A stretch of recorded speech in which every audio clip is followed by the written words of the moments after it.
नमस्कार, स्वागत है आपका इंडिया न्यूज बिजनेस पर और मैं हूं आपके साथ दीक्षा राठौर। आइए नजर डालते हैं आज की टॉप 10 खबरों की ओर। इस हफ्ते सोने और चांदी में जबरदस्त उछाल दर्ज किया गया। एमसीएक्स पर सोना 1737 रुपए के उछाल के साथ 63,357 रुपए प्रति 10 ग्राम और चांदी 2709 रुपए के उछाल के साथ 76,553 रुपए प्रति किलोग्राम के स्तर पर बंद हुई। वहीं बात करें इंटरनेशनल मार्केट की, तो इंटरनेशनल मार्केट में इस हफ्ते गोल्ड में 3.4% की तेजी दर्ज की गई और ये $273 प्रति औंस के स्तर पर बंद हुआ और चांदी $25.49 प्रति औंस के स्तर पर बंद हुई है। साथ ही आपको बता दें कि इस साल एमसीएक्स पर सोने में करीब 19% की तेजी दर्ज की गई है और कॉमेक्स पर सोने में 16% का उछाल आया है।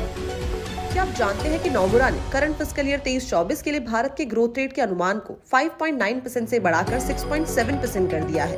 Q2 के लिए जीडीपी के ऑफिशियल स्टैटिस्टिक्स आने के बाद ये बढ़ोतरी की गई है। हालांकि साल 24-25 में ग्रोथ रेट 5.6% धीमी होने का अनुमान है। इससे पहले बार्कले और सिटी ग्रुप ने भी ग्रोथ के अनुमान को बढ़ाकर 6.7% कर दिया था। अब नोमुरा के इकोनॉमिस्ट ने कहा है कि इलेक्शन से पहले पब्लिक कैपिटल एक्सपेंडिचर में सुस्ती, रूरल डिमांड और प्राइवेट सेक्टर एक्सपेंडिचर में गिरावट, ग्लोबल सॉफ्टनिंग के कारण साल 24-25 में ग्रोथ रेट घट सकती है। एनएसओ के जारी आंकड़ों के अकॉर्डिंग मैन्युफैक्चरिंग, माइनिंग और सर्विस सेक्टर के बेटर परफॉर्मेंस के साथ ही देश के economic growth rate current fiscal year में जुलाई सितंबर क्वार्टर में 7.6% रही है, जो कि एक साल पहले इसी क्वार्टर में 6.2% पर थी। देश का फॉरेन एक्सचेंज रिजर्व 24 नवंबर को इन वीक में $2.54 अरब बढ़कर $597.93 अरब हो चुका है। इससे पिछले हफ्ते देश का टोटल करेंसी रिजर्व 5.07 अरब बढ़कर $595.39 अरब हो गया था। रिजर्व बैंक के वीकली स्टैटिस्टिक्स के अकॉर्डिंग 24 नवंबर को इन वीक में देश का विदेशी मुद्रा भंडार का मेजर हिस्सा फॉरेन करेंसी एसेट 2.14 अरब बढ़कर $528.53 अरब हो गया था। इसके अलावा अगर गोल्ड रिजर्व की बात करी जाए तो गोल्ड रिजर्व का वैल्यूएशन 29.6 करोड़ डॉलर बढ़कर 46.34 अरब हो चुका है। अब according to data, special drawing rights 8.7 crore dollar बढ़कर 18.22 अरब हो चुके हैं और रिव्यू वीक में इंटरनेशनल मॉनेटरी फंड के पास रखा देश का करेंसी रिजर्व 1.4 करोड़ डॉलर बढ़कर 4.85 अरब पर पहुंच गया है। एआई का ट्रेंड ग्लोबली काफी तेजी से बढ़ रहा है। रिलायंस जियो और टीएम फोरम ने मुंबई में किया पहले इनोवेशन हब का इनॉग्रेशन। ये hub generative AI, large language models और ओपन डिजिटल आर्किटेक्चर के डेवलपमेंट में तेजी लाने के लिए बनाया गया है। आपको बता दें कि टीएम फोरम 800 से ज्यादा मेंबर्स कंपनीज का एक एसोसिएशन है। इसमें दोनों ऑर्गेनाइजेशन के लीडर शामिल हुए हैं। इसके अलावा एजेंशियर, Google cloud, Orange, Telenor and Vodafone के साथ इनोवेशन हब फाउंडिंग मेंबर्स के रिप्रेजेंटेटिव भी शामिल हुए और भारत को ग्लोबल सॉफ्टवेयर डेवलपमेंट टैलेंट का एपिक सेंटर बनाने के लिए मुंबई को लोकेशन के तौर पर चुना गया है। जनरेटिव एआई ऐसे एल्गोरिथम है जिसकी मदद से हम नया कंटेंट बना सकते हैं, जैसे कि टेक्स्ट, ऑडियो, वीडियो और भी काफी सारी चीजें। आप जनरेटिव एआई को रिटर्न ऑर्डर देकर टेक्स्ट लिखवा सकते हैं या फिर इमेज वीडियो भी बनवा सकते हैं। वहीं एलएलएम एक रिसर्च है, ये एक्सपर्ट्स को एआई लैंग्वेज मॉडल्स की प्रॉब्लम को सॉल्व करने में मदद करेगा। आज के समय में पॉल्यूशन एक बहुत बड़ा विषय है जिससे न केवल भारत बल्कि पूरी दुनिया जूझ रही है। इंसानों के साथ साथ इसका असर नेचर पर भी पड़ रहा है। Air pollution, sound pollution, water pollution से हमारी जिंदगी बुरी तरह प्रभावित हो रही है। हर साल आज ही के दिन यानी 2 दिसंबर को national pollution control day celebrate किया जाता है। इस दिन को एयर पॉल्यूशन को रोकने के लिए और जागरूकता फैलाने के लिए मनाया जाता है। इसके इतिहास की बात करें तो 1984 में भोपाल गैस ट्रेजेडी में कई लोगों ने अपनी जान गंवा दी थी। इस त्रासदी के चलते हजारों लोगों को शारीरिक और मानसिक परेशानियों का सामना करना पड़ा था। वहीं कई लोगों को अपने घरों को भी छोड़ना पड़ा था। तो इसी दिन को याद करते हुए और पॉल्यूशन को रोकने पर लोगों को अवेयर करने के लिए इस दिन को नेशनल पॉल्यूशन कंट्रोल डे के रूप में सेलिब्रेट किया जाता है। वहीं हर साल की तरह इस साल भी national pollution control day celebrate किया जा रहा है, जिसकी theme sustainable development for a clean and healthy planet रखी गई है।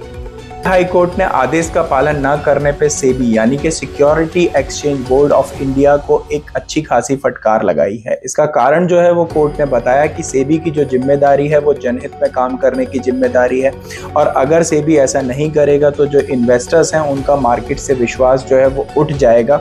एक्चुअली मामला जो है वो पूरा ये है कि भारत निधि लिमिटेड के माइनॉरिटी शेयर होल्डर्स का ऐसा मानना था कि कंपनी कुछ सिक्योरिटी लॉ का जो है वो ब्रीच कर रही है, वायलेशन कर रही है, जिसके चलते जो माइनॉरिटी शेयर होल्डर हैं इन्होंने सेबी को कंप्लेन की थी। आज सेबी को इसकी जांच करनी थी और इसके लिए सेबी ने कंपनी को शो कॉज नोटिस भी भेजा। लेकिन इस शो कोज नोटिस के बाद जो ऑर्डर है उसको पूरी तरीके से सेटल कर दिया और यहाँ पे इन्वेस्टर्स जो थे वो ऑर्डर से सेटिस्फाई नहीं थे। इसी वजह से बॉम्बे हाई कोर्ट ने सेबी को फटकारा। क्या आप जानते हैं कि ट्रेंट लिमिटेड 1 लाख करोड़ रुपए के मार्केट कैप वाली टाटा ग्रुप की 5th कंपनी बन चुकी है।